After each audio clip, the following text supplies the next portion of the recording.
And here we are on the couch with Zach Moaveni. Zach's a plastic surgeon. That's right. Based in Auckland. Yes. You've been here talking about what, Zach? What have been the highlights or the things that have interested most people?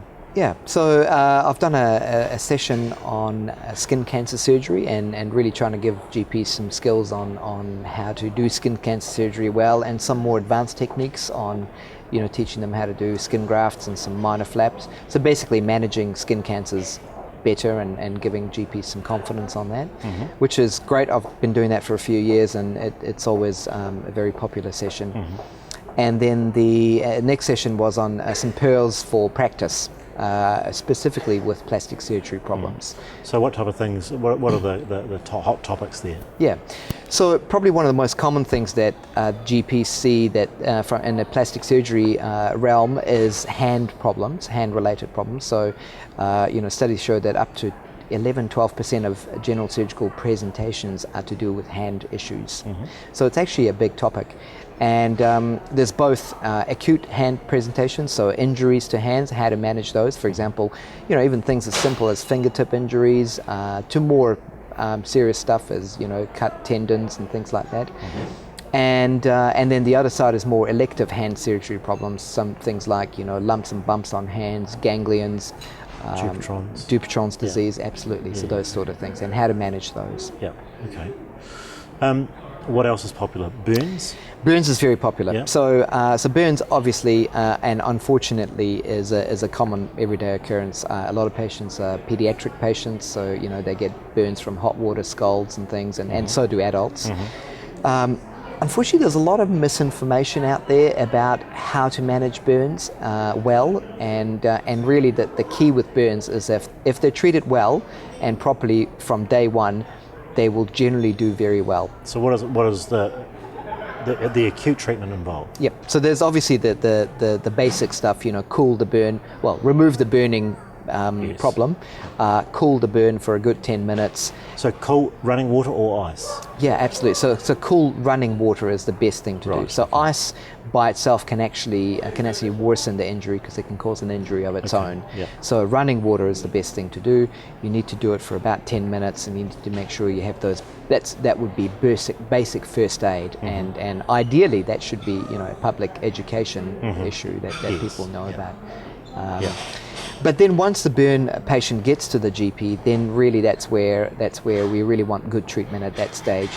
So the key with burns is that most of them are superficial burns.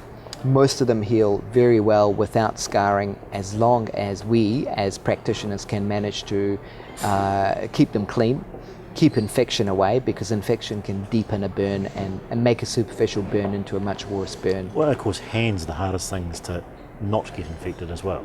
Yes, absolutely.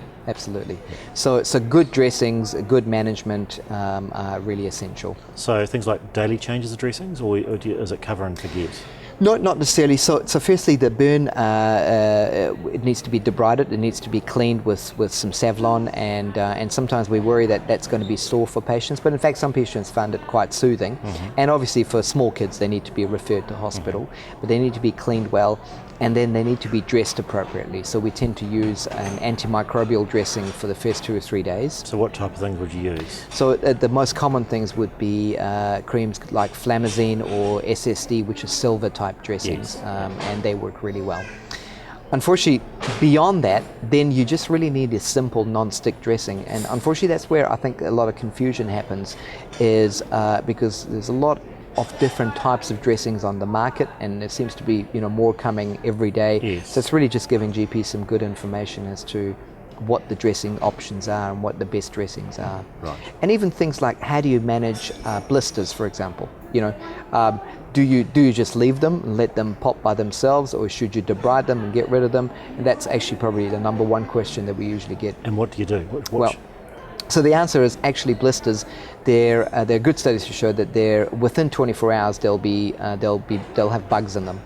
So they're not sterile anymore. So the old thinking used to be that blisters are sterile and they've got growth factors and they're good for healing. But actually we know now that within 24 hours they're infected anyway, and you've got dead skin and you've got potential bugs, and dead skin is just bug food. You know, Right, it's a yes. petri dish, so so that can actually be quite a negative thing. So ideally, you should debride all the dead skin, and only leave healthy living tissue behind. Right. Okay.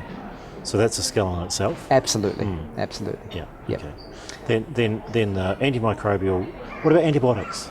Yeah, so antibiotics are a very good question. So Proactive? no.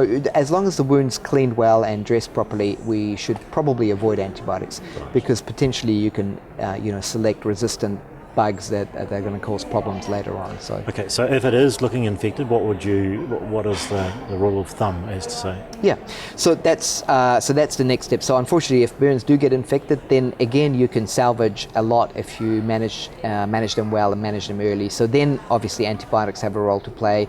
Probably more of the antimicrobial dressings, like the silver dressings, have a big role to play in that situation. Okay, so third pearl.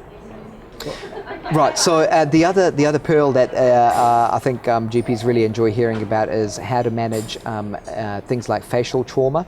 So whether it's from because obviously we're a country of sport lovers, a lot of bent and broken noses and cheekbones and eye sockets, and on a Monday morning, you often tend to see these patients in your clinic. So how do you manage those? What's serious and should be referred early on?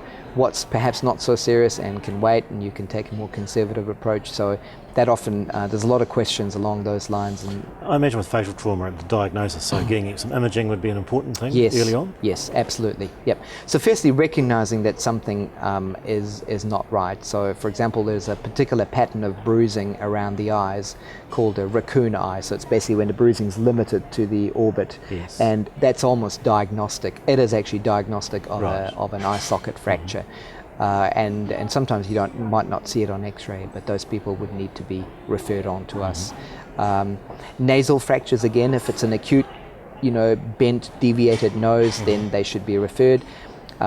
We need to make sure that GPs know to check for a septal hematoma inside the nose if they see a broken nose, because that can... So how do you do that? Is that So visual? it's just really literally a matter of looking in the nose, Right. sort of just getting the patient to look up and having a look inside with a light. Yeah. Yeah. Okay. And referring noses early if it's an acute deviation is, often we can manage them very simply. So is that a publicly funded thing usually? ACC, I imagine, if it's... Yes, yeah. So most patients with facial fractures and nasal fractures would be managed in the public hospital. Makes it easier in some ways, because people's pathways are very easy. As Absolutely, opposed to, absolutely. And same with burns and Yes. a lot of hand trauma Yes, as well. of course. Yeah. Yeah. Okay. Great. Thank you very much for your time. Thank you. Yeah.